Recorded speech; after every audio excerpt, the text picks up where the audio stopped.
السلام عليكم ورحمة الله. الحمد لله رب العالمين، والصلاة والسلام على نبينا محمد وعلى آله وصحبه أجمعين، وبعد. فعن أنس بن مالك رضي الله عنه عن النبي صلى الله عليه وسلم قال: من كف غضبه كف الله عنه عذابه، ومن خزن لسانه ستر الله عورته، ومن اعتذر إلى الله قبل الله عذره। হাদিসটি সিলসিলাতুল হাদিস সহিহা থেকে পাঠ করলাম। হাদিস নম্বর হচ্ছে 2360। শেখ আলবানী রাহিমাহুল্লাহ তিনি একে হাসান সাব্যস্ত করেছেন।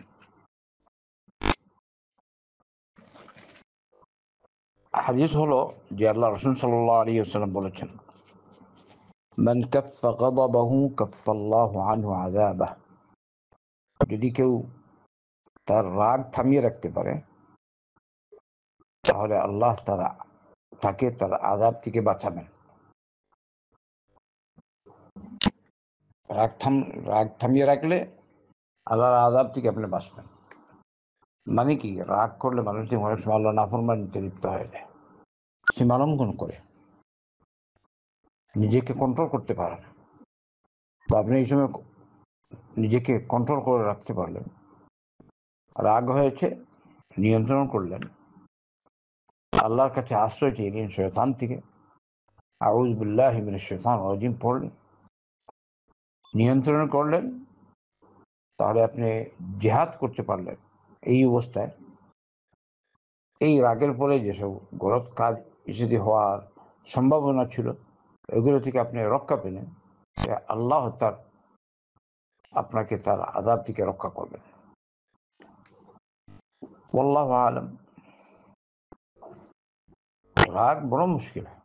এছাড়া আপনারা জানেন, এটা প্রসিদ্ধ হাদিস, নবী করিম সাল্লাল্লাহু আলাইহি ওয়াসাল্লামের কাছে এক সাহাবী এসে বারবার বললেন, ইয়া রাসূলুল্লাহ আউসিনি, হে আল্লাহর রাসূল আপনি আমাকে ওসিয়ত করুন। নবী করিম সাল্লাল্লাহু আলাইহি ওয়াসাল্লাম বললেন, লা তাগদাব, তুমি রাগ করো না। আবার এরকম কয়েকবার বললেন, নবী করিম সাল্লাল্লাহু আলাইহি ওয়াসাল্লাম তাকে বলেছেন, লা তাগদাব। মানে রাগ বড় মুশকিল। এই জন্য নিজেকে নিয়ন্ত্রণে রাখবেন। রাগ উঠলে সামলাবার চেষ্টা করবেন আর করবেন, এটা জরুরি।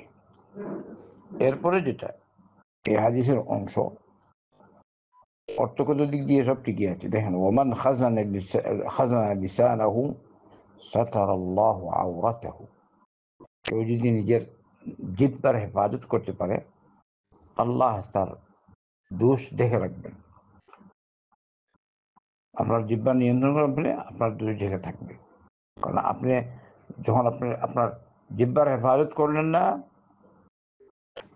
তখন আপনার দোষ উন্মুক্ত হতে পারে। আপনি আরেকজনের দোষ যেভাবে অন্য রেওয়ায়াত এসছে, এটা তো সহিহ মুসলিমের হাদিস, মান সাতারা মুসলিমান সাতারাল্লাহু আওরাতাহু ইয়াউমাল কিয়ামাহ। কেউ যদি কোনো মুসলমানের দোষ ঢেকে রাখে, আল্লাহ তার দোষ কিয়ামতের দিন ঢেকে রাখবেন। আল্লাহু আকবার। তো তুমি তোমার নিজের জিহ্বার হেফাজত করো, নিজের হেফাজত করো, আল্লাহ তোমার হেফাজত করবেন। আরেকটা হলো এই হাদিসে, ওমান ইআতাযারা ইলাল্লাহ ক্বাবিলাল্লাহু উযরাহু। কেউ যদি আল্লাহর কাছে উযর পেশ করে, খাতা কচুরি হয়ে গেছে, আল্লাহকে বলছে, ও আল্লাহ আমার ভুল হয়ে গেছে, এ হলো আল্লাহর কাছে ক্ষমা চাওয়া। তো কেউ যদি আল্লাহর কাছে আল্লাহর দিকে রুজু করে, আল্লাহ তার উযর কবুল করেন, তার তওবা আল্লাহ কবুল করেন। ইস্তিগফার করলেন রবের কাছে, রব কবুল করেন। দোয়া করলেন আল্লাহর কাছে, দোয়া আল্লাহ কবুল করেন। আল্লাহ বরং আল্লাহ খুশি হয়। বান্দা যখন তওবা করে, আল্লাহর দিকে রুজু হয়, আল্লাহ খুব খুশি হন। সুবহানাল্লাহ। তাহলে তো আমাদের করণীয় হচ্ছে এটা, সবসময় আমরা আল্লাহর দিকে নিতে থাকবো আর নিতে হব। ভুল ত্রুটি সবসময় হচ্ছে, কেউ নিজেকে আমরা যেন মনে না করি যে নিষ্পাপ। আস্তাগফিরুল্লাহ। ওই যে কোনো একটা লোক বলে যে আমার গুনাহ হয়, আউযুবিল্লাহ, এরকম আছে কিছু মানুষ, এটা নাস্তিক মার্ক। আল্লাহ রাসূল সাল্লাল্লাহু আলাইহি ওয়াসাল্লামকে আল্লাহ পাক বলেছেন তুমি ওয়াস্তাগফির, নিজে ইস্তিগফার করো। আল্লাহ রাসূল সাল্লাল্লাহু আলাইহি ওয়াসাল্লাম দৈনিক কতবার ইস্তিগফার করতেন? এক এক মজলিসে 100 বার পাঠ করতেন, রব্বিগফিরলি ওয়া তুব আলাইয়া ইন্নাকা আনতাত তাওয়াবুর রহিম। আর সেই নাস্তিক, এটা নাস্তিকই, কারণ নাস্তিক ছাড়া এরকম বলবে না, বলে আমি আমার গুনাহ নেই, হুজুর দোয়া করে আমি আমি আমিন বলি না, কারণ আমার গুনাহ নেই। ইন্না লিল্লাহি ওয়া ইন্না ইলাইহি রাজিউন। এইসব ক্ষেত্রে এজন্যই তো ইলম অর্জন করা, ইলম চর্চা করা, ইলম প্রচার করা উচিত। যে যতটুকু পারি, যেভাবে যতটুকু জানি প্রচার করি আর আমল করি। আল্লাহ আমাদের সকলকে তৌফিক দান করুন। ওসল্লাল্লাহু ওয়াসাল্লাম আলা নবিয়িনা মুহাম্মাদিন ওয়া আলা আলিহি ওয়া সাহবিহি আজমাইন। আস্তাগফিরুল্লাহ।